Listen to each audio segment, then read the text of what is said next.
Welcome to my shop. Sorry, I had to check to make sure the fan wasn't all the way up. If you are new here, I am the convicted Christian. I am almost 8 years clean and sober. I've got 6-7 days left. I did almost 10 years in prison, and now I'm free and off parole, all thanks to God's love for me. At least it's what I believe. I apologize for my voice. I've been stuffed up all day, so I might sound a little different. For those returning to my videos and my content, you know that it is What I Learned Wednesday, and I go over what I talked about during Life Story Monday. And last Monday we talked about the time I went to jail wrongfully, for the only time I went to jail wrongfully, and what came of that. I think the biggest thing that I learned in this time was that you may have the best intentions in life. You may do the best you can with the situation you're given, trying to rectify a wrong. And no matter how hard you try, it still may not be enough. And I can understand where that would be disheartening. I can understand where that would make someone want to give up and never want to do it again, even try it to do it again. And I can't fault anybody for that. It's difficult. It's definitely something that weighed on my heart, weighed on everything. That no matter how hard I tried, I couldn't teach my daughter how I was different.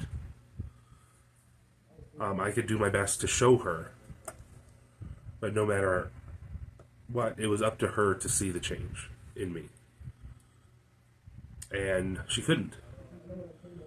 She had been too hurt for too long by my absence. And me suddenly coming into her life and putting up structure where there wasn't a lot of structure before was too much for her. She couldn't handle it the way that I had hoped she could. And even though there were moments of improvement, it seemed, parts of her life were getting better, she was learning how to control herself a little bit better. It wasn't enough. I was the bad guy in her story. I was her villain. And unlike the movies, even if the villain changes, doesn't mean anyone else has to accept it.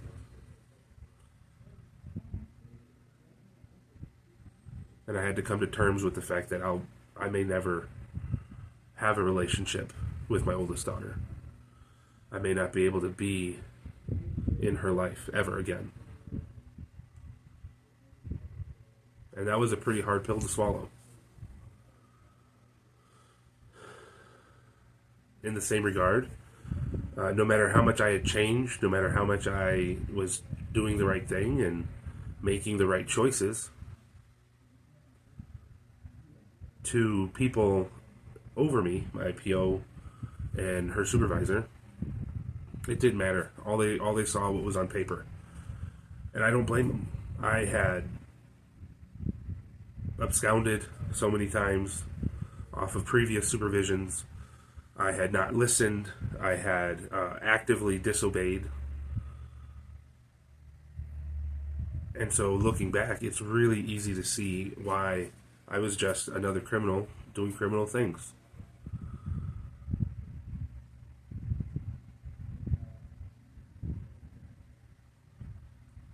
And I don't fault them. Their job is to keep the public safe, make sure that I don't break any more laws, and punish me when necessary. In their eyes, that's what they were doing.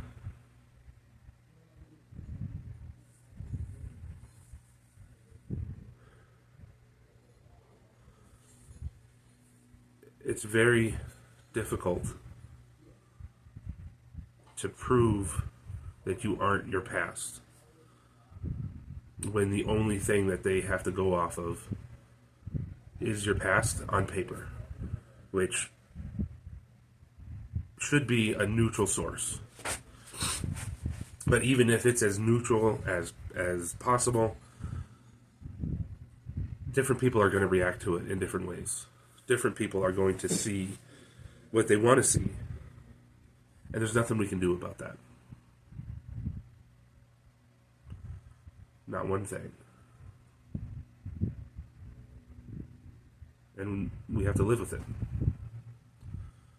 We have to keep doing our best. And maybe with time, those same people will be able to see the good and the changes and the time and effort put into whatever it is that you're working on or whatever it is you're trying to prove. And with time and still with effort, maybe you'll get far enough outside, enough time away from your poor mistakes and your poor choices, that's not the first thing people see. You know, as humans, the way we were created isn't to always see the good in each other. Because we're all risk assessment people. We're all risk assessors in life.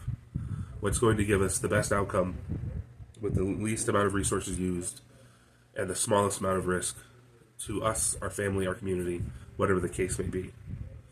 And so even if you've got a glowing start to yourself, if you can't separate yourself with either time or action, when they finally get to the bad stuff, that's what's gonna pop up in their mind. More often than not always. Not every instance, not every time. But a good portion of it, because everyone has had someone hurt them. Even if it's not the same way that you hurt others.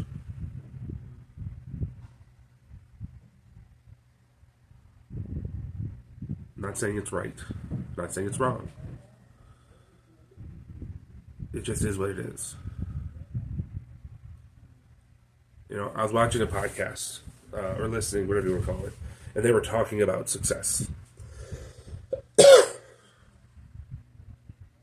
and they were talking about how if you put the time and effort into anything, even if there's a drought, a hard time, a famine in your abilities or your popularity or whatever the case may be, whatever situation you're in, eventually you'll get there. And my question was, what happens if you have a criminal past, which makes it that no one gives you a chance to work hard enough? And how much work do you need to do to overcome your past?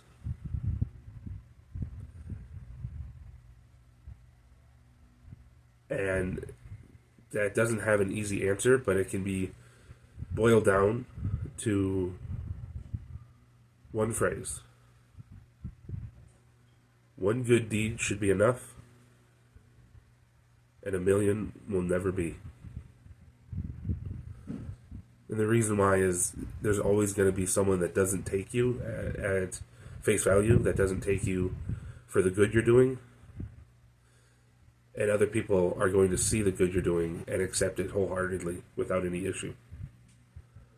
Now, you can spend your life trying to prove to those that don't believe it, and you may win over a few, but you'll never be satisfied, because there's always one more person to prove it to.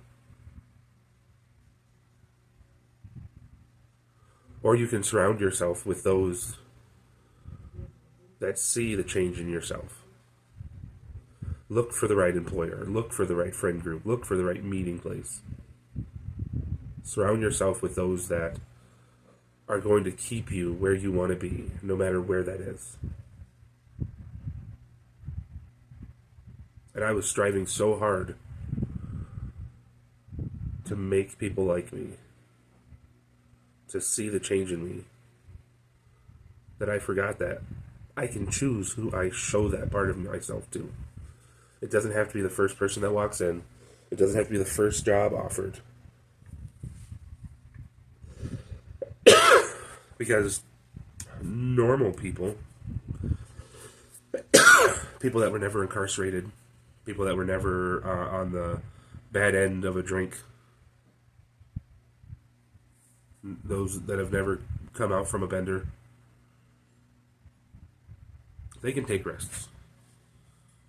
They can take chances.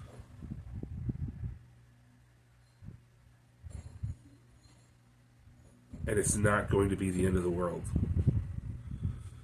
But us, if we take that chance and the chance is the wrong one,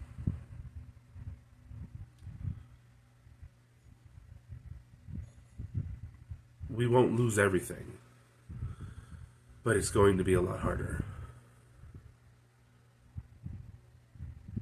Now, something that I've just recently learned / came to a realization of / resigned myself to is I love the current job I have. I operate a forklift. It has its own particular set of skills that you need. It has its own particular downfalls. Operating a forklift in and of itself, anybody can do under good condition. What I love about it is that almost every day has its bad situation, its bad condition. And you have to know your machine, the limitations of yourself and your machine, and use the skills that you've built up over time to be able to successfully do something. You know, product fell over, but it didn't break open. Do you have enough skill to get it back up without it busting and you have to get off your forklift? It's like it's almost like a game sometimes. It's almost like, how good am I really? But it doesn't pay the greatest. And because of certain time constraints, I've put myself basically in a never promotion loop.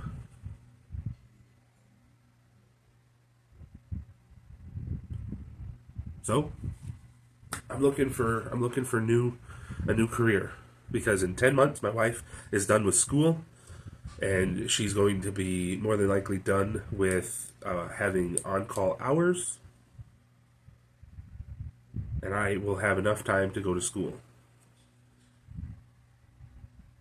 And I didn't realize how much it scared me, the same way it scared me in am I ever going to see my newborn baby,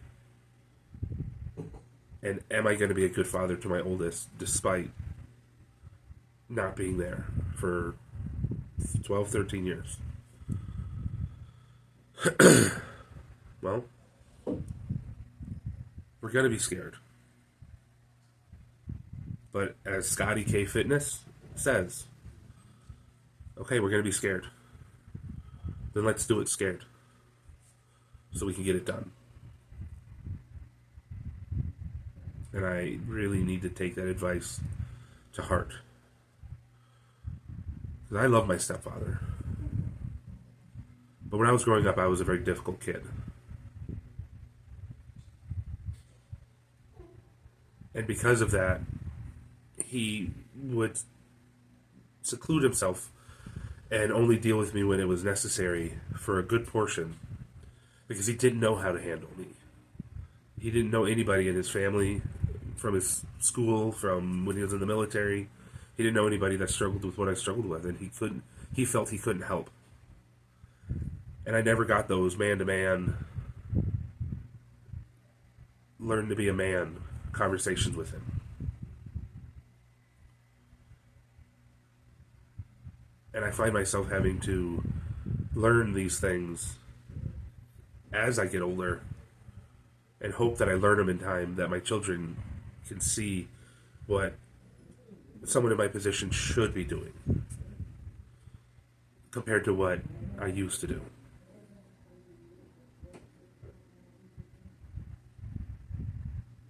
And so I guess this all boils down to you're never going to change anyone's mind. They have to do that for themselves. You will always be good enough for some and never enough for others. So surround yourself with those that think you're good enough and want to see you be better. You're going to be scared, taking risks.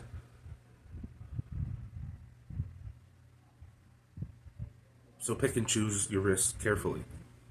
Find the ones that are realistically attainable and can propel you to the next risk that you're going to have to take. And last, let's just do it scared. Yeah, you're scared. Yeah, things could go pear-shaped. Yeah, things could go crazy. But it's nothing more than what you've already seen in your life. And you're still standing here. You're still watching this video. You still haven't given up on yourself. Neither have I. I believe in you. I hope you believe in me. Let's go tackle these risks. Even if we're shaking with fear, riddled with anxiety, and stressed to the nines. Let's just get it done. So we can look back and chuckle and ask ourselves why we were so worried.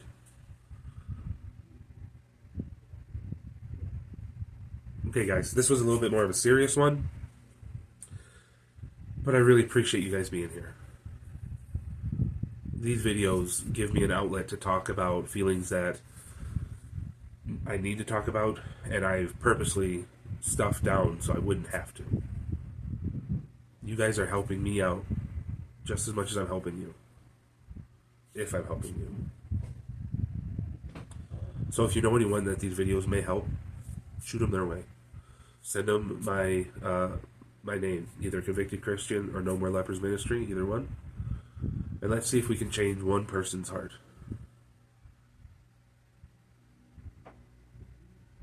Always remember, if we're going to change the world, we have to accept our fear so we can change ourselves. Thanks, guys. Have a good night.